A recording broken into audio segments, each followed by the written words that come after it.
மாத்திரமல்ல அங்கு மண் கடத்தப்படுகின்றது. மண் கடத்தலுக்கு பின்னால் இருக்கின்றவர் யார் என்று தேடி பார்க்கின்ற பொழுது ஸ்ரீதரன் அவர்களை அவரும் உங்களுடைய ஆக்கள். அது போலீஸை வச்சு அராஜகம் பண்ணாதீங்க.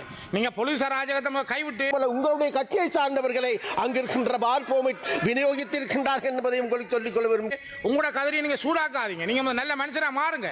அந்த அந்த வழிக்கு வாங்க. நீங்க தமிழரசு கட்சியாக செயல்படுங்கள். இன்றைக்கு போதை வஸ்து கட்சியாக மாற வேண்டாம். அமைச்சர் சந்திரசேகரன் முதல் திருந்தினால்தான் இன்றைக்கு கூடுதலான பார் இருக்கின்ற மாவட்டம் உங்களுடைய மாவட்டம். அது மாத்திரம் மீளඟට ராமலிங்கம் சந்திரசேகரன் கரு අමාත්‍යතුමාට විනාඩි 7ක කාලයක් ලැබෙනවා. ගෞරව උරුපින් අවர்களே, විශේෂයෙන්ම මට වචනයක් කියන්න ඕන.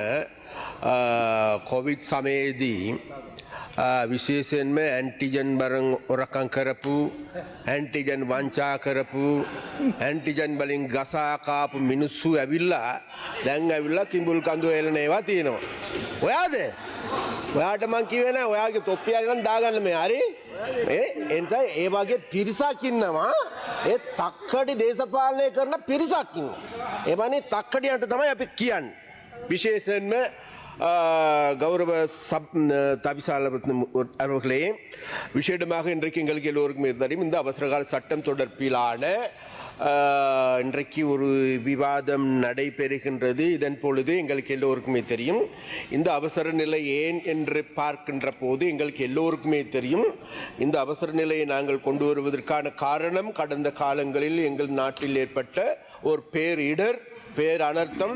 அந்த பேர் அனர்த்தத்திலிருந்து எங்களுடைய நாட்டை மீட்பதற்கும் அதன் பொழுது எங்களுக்கு அத்தியாவசியமாக தேவைப்படுகின்ற இந்த சட்ட மூலங்களினுடைய திருத்தத்தின் மூலமாக எங்களுடைய வேலைகளை துரிதமாக செய்து கொள்வதற்கு அரசாங்கத்திற்கும் ஜனாதிபதிக்கும் தேவையாக இருக்கின்ற இந்த சட்டமூலம்.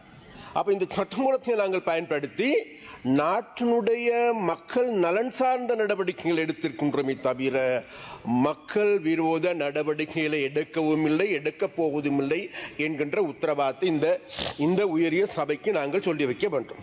அதே நேரத்தில் எங்களுக்கு தெரியும் இதற்கெல்லாம் ஒரு நீண்ட வரலாறு இருக்கின்றது. கௌரவ உறுப்பினர்களே, எங்களுடைய நாட்டில் 1979ஆம் ஆண்டு இந்த அவசர கால சட்டம் கொண்டு வரப்பட்டது. பயங்கரவாத தடுப்பு சட்டம் கொண்டு வரப்பட்டது. அதன் பொழுது உண்மையிலேயே ஒவ்வொரு மாதமும் இந்த சபையில் இந்த அவசர கால நிலைகள் கொண்டு வரப்பட்டு நிறைவேற்றப்படுகின்ற பொழுது ஒவ்வொரு மாதமும் மக்கள் கொண்டொழிக்கப்படுகின்ற, அடக்குமுறைக்குள்ளாக்கப்படுகின்ற, அல்லது சிறைகள் அடைக்கப்படுகின்ற, அல்லது வெள்ளை வேனில் கடத்தப்படுகின்ற, இங்கு இருக்கின்ற ஊடகவியலாளர்கள் கொல்லப்படுகின்ற, ஊடகவியலாளர்கள் கடத்தப்படுகின்ற, அதே போன்று ஊடகங்கள் எரித்து நாசமாக்குகின்ற நடவடிக்கைகள் தான் எங்களுடைய இந்த அவசர கால சட்டம் என்றிருக்கின்ற பொழுது எங்களுக்கு இருக்கின்ற எக்ஸ்பீரியன்ஸ் அல்லது எங்களுக்கு இருக்கின்ற அனுபவம். ஆனால் அந்த அனுபவத்திற்கு இன்றைக்கு நாங்கள் முற்றுப்புள்ளி வைத்திருக்கின்றோம் கௌரவ உறுப்பினர்களே. அதே போன்று இன்னும் ஒரு விடயத்தை விசேடமாக எங்களுடைய தமிழ் பாராளுமன்ற உறுப்பினர்கள் ஒரு விடயத்தை கவனத்தில் கொள்ள வேண்டும். அவர்கள் விசேடமாக எங்களுடைய ஸ்ரீதரன் அவர்கள் இப்பொழுது இருந்தால் நல்லா இருக்கும்.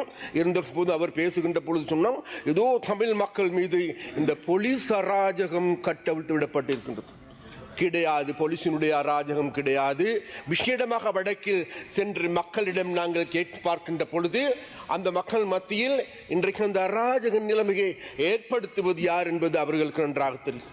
ஒரு புறம். மறுபுறத்தில் ஒன்றை நாங்கள் சொல்ல வேண்டும் என்னவென்றால் இந்த விசேடமாக இவர்கள் அடிக்கடி கூறுகின்ற ஒரு வார்த்தை தான் வேறு எதுவும், இந்த தையட்டி திசவியாரை சம்பந்தமாக. அப்போ தையட்டி திசவியாரை சம்பந்தமாக நாங்கள் மிகவும் நேர்மையாக அங்கிருக்கின்ற அந்த பிரச்சனையை தீர்ப்பதற்கு ஏதுவான நடவடிக்கைகள் எடுக்கப்பட்டிருக்கின்றன. அதன் பொழுது இன்றைக்கு எங்களுக்கு எல்லோருக்குமே தெரியும் இன்றைக்கு வடக்கில் பல்வேறு விதமான மோசடிகள் கடந்த காலங்களில் இடம்பெற்றிருக்கிறது. அப்போ அந்த மோசடிகள் தொடர்பாக இன்றைக்கு விசாரணைகள் ஆரம்பமாகியிருக்கிறது. அப்போ அந்த ஆரம்பமாகி இருக்கின்ற பொழுது ஒரு சிலர் ஒரு சில எம்பிமார்கள் இருக்கின்றார்கள். அவர்கள் அங்கு வியாபாரம் செய்கின்றார்களாம், இங்கு வியாபாரம் செய்கின்றார்களாம், அங்கு அவர்கள் பல்வேறு விதமான சூப்பர் மார்க்கெட் வைத்திருக்கின்றார்களாம், பார் வைத்திருக்கின்றார்களாம். அது தொடர்பிலான விசாரணைகள் இன்று ஆரம்பமாகியிருக்கின்றது. அப்ப அவ்வாறான விசாரணைகள் ஆரம்பமாக இருக்கின்ற பொழுது இவர்களுக்கு ஒரு பயம் ஏற்பட்டிருக்கின்றது. தாங்களுடைய கடந்த காலத்தினுடைய தமிழ் மக்கள் மத்தியில் இருக்கின்ற இருப்பு கேள்விக்குறியாகிவிடும் என்கின்ற பயம். அதன் காரணமாக இவர்கள் இதோ போலீஸ் அராஜகம் வந்துவிட்டது, ராணுவ அராஜகம் வந்துவிட்டது என்கின்ற கூற்றை மாத்திரம் காலமாக சொல்லி தமிழ் மக்களை சூடேற்றி அதில் குளிர் காய்கின்ற அரசியலை செய்ய வேண்டாம் என்று நாங்கள் மிக மிக வினயமாக கேட்டுக்கொள்கின்றோம் கௌரவ உறுப்பினர்களே. அதே போன்று உங்களுக்கு எல்லோருக்குமே தெரியும், அந்த நபர்களை நாங்கள் தேடி பார்க்கின்ற பொழுது நீங்க எங்களோட எல்லாம் கவனமா இருக்க. நீங்க சுமந்திரன் கிட்ட மாத்திரம் கொஞ்சம் கவனமா இருங்க ஸ்ரீதரன் நபர்களே. அவர் தான் இன்றைக்கு உங்களுக்கு பின்னால் அடிக்கடி வந்து கொண்டிருக்கின்றார். அவர் வந்தது மாத்திரமல்ல, இன்றைக்கு உங்களுக்கு எல்லோருக்குமே தெரியும் இவருக்கு எதிரான வழக்கு நடவடிக்கைகள் காரணமாக இன்றைக்கு அதாவது தமிழரசு கட்சி என்பது இன்றைக்கு சீரழிந்து போன கட்சியாக மாறி இருக்கின்றது. ஒரு பக்கம் மாத்திரமல்ல, மறுபுறத்தில் நாங்கள் தேடி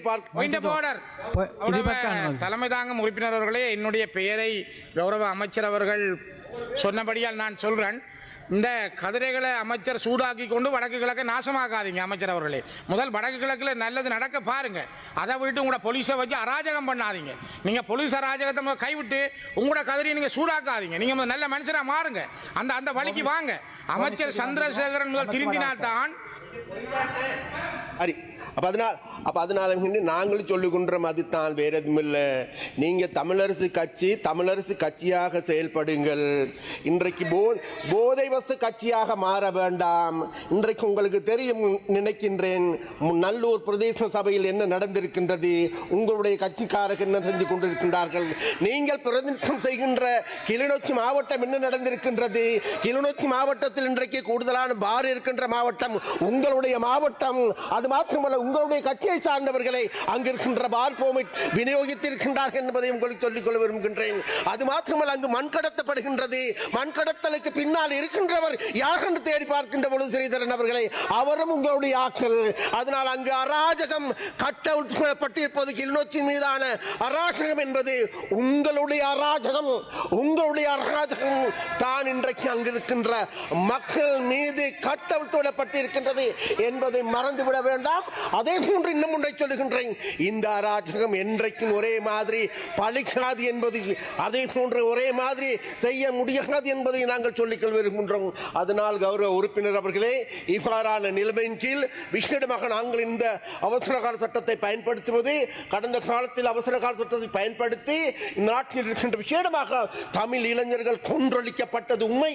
ஆனால் இன்றைக்கு நீங்கள் தேடி பாருங்கள், எங்களுடைய அரசாங்கம் ஒரு வருடத்தில் இந்த தமிழ் குடிமகன் மீது இந்த அவசரகால சட்டத்தை பயன்படுத்தி கிடையாது. அதனால் நாங்கள் நாளை அப்படி செய்ய போவதுமில்லை. தமிழ் மக்கள் இன்றைக்கு எங்களோடு நிற்கின்றார்கள். தமிழ் மக்கள் எங்களுக்கே கூடுதலான வாக்களித்திருக்கின்றார்கள். அதனால் அந்த தமிழ் மக்களை பாதுகாக்க வேண்டிய பொறுப்பு கடப்பாடு வேறு யாருக்கும் அல்ல, உங்களை விட எங்களுக்கு இருக்கின்ற மக்களை நாங்கள் பார்த்துக் கொள்கின்றோம்.